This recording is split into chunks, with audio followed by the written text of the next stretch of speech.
Hey, what's going on, guys? Welcome back to To Be Determined. Today we have the great spooky event starting. Primal Fears have arisen, and today we're going to talk about what they drop, how they spawn, and how to defeat them. So leave a like, subscribe, and let's jump into it.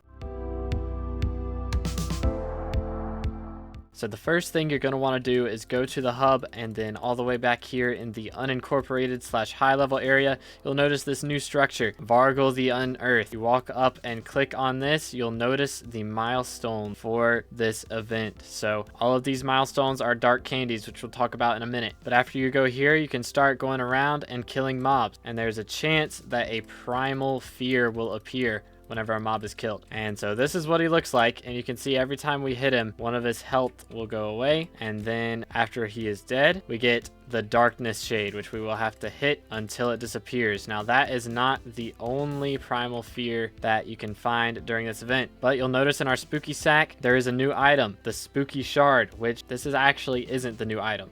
They just reskinned the spooky shard to look like this. The new item is actually the dark candy, which has the old spooky shard skin, and Primal Fears will drop these, which can be brought to Vargle the Unearthed at the back of the hub island during the Great Spook. So basically, after you kill one of these spooky mobs, you can just take these dark candies and throw them into the portal, and it will say you've given dark candy to Vargle, and that will count towards your milestone. Now you might be wondering, what does fear have to do with this event? Because we've been doing all of these hunts and these quests to get as much fear as possible. What does it actually do? Well, fear actually increases your odds of spawning a primal fear whenever you kill a mob. So the more fear you have, the higher odds of spawning a mob. There are currently 5 different primal fears, which we just saw the first one, the darkness shade. Basically, you receive blindness, and then you have to just kill the mob. It's pretty easy. But for each primal fear, you'll have to kill this primal fear mob first, and then the fear will appear. So we got deadline. First, you have to hit him 4 times, and then do this stand still challenge on the screen. Just wait 8 seconds, and then curse lifted, and you can punch him. Third fear is the math teacher, which after you hit it will give you a math problem. 9 plus 7 times 5 plus 2. What is 16 times 7?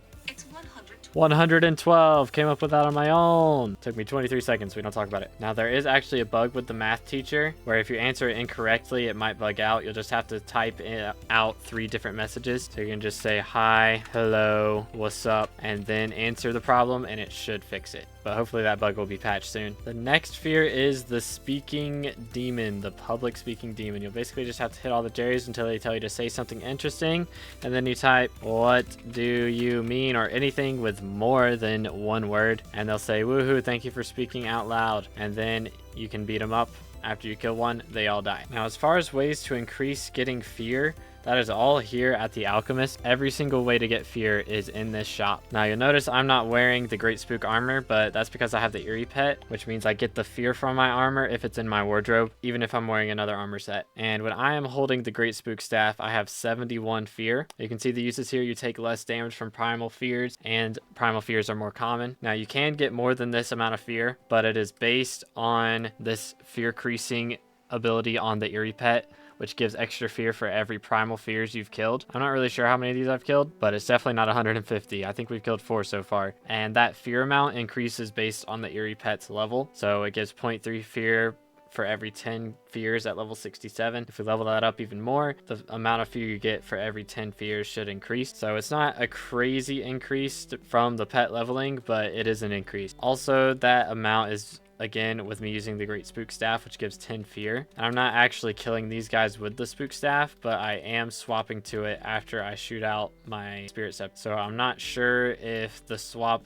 does help us spawn more fears, but I'm gonna try it anyways. But here's the darkness shade again. So you basically just smack him, and every time you hit him, he'll teleport around. But it's pretty easy to do that one, I'd say. But there is one last fear that we haven't found. It is called commitment phobia, and basically after you hit it a bit, it will tell you to sign a paper in the chat. There will be a click in the message, and you just click on that, and so that's another pretty easy one. But now that we've talked about all of the mobs, let's talk about the rewards. So you can see for milestone 1 you get scare fragments, expired pumpkins, and candy. Same thing for milestone 2 and 3. But then at milestone 4 you get black woolen yarn. Now this is going to be used to upgrade your black cat to mythic, which gives the looting perk right here, gain more collection items from monsters. So at level 100 you gain 15% more collection items. So basically that just means From zombies, you'll get more rotten flesh. From skeletons, you'll get more bones, etc. Doesn't really help with your rare drops, but it's nice. But as far as the scare fragments and expired pumpkins go, if we throw our dark candies in here, we can go ahead and grab them. The scare fragment and expired pumpkin. The fragment upgrades your intimidation artifact to the intimidation relic, and you can also see that something happens every time that you give Vargul some dark candies. So you saw that giant that was there for a second. That little animation will happen whenever you get some new milestones. But these expired pumpkins you can bring to Carolyn and Scarleton, the same NPC that gives the carrot fortune for exportable carrot, and you can get some farming fortune for pumpkin if you give her 3,000 of these, which you do get from completing the entirety of the milestone. There's 2 more items in here we haven't talked about. The Sleepy Hollow, which is a minion upgrade that will allow you to get purple candies from minions, and the Great Spook Tree, which can be placed on your island and you can collect its fruit. I'm not really sure what fruits it gives, but if you know in the comments, make sure to let me know. But that is everything with the Great Spook event so far. If you guys enjoyed, make sure to leave a like, subscribe if you haven't already. We're trying to get to 8K subs by the end of the year. If you can help us out with that, I'd really appreciate it. But if you guys want a guide on how to get all of the items from the Taisho Alchemist, let me know. All of the new items I have made shorts form videos for on the channel, so make sure to check those out if you haven't already. And most of the items from last year I have a video on, but I haven't done a full guide on everything so far. So if you guys want that, let me know. But thanks so much for watching to the end. I appreciate it. Y'all have a great rest of your night, and I'll catch you in the next one. God bless.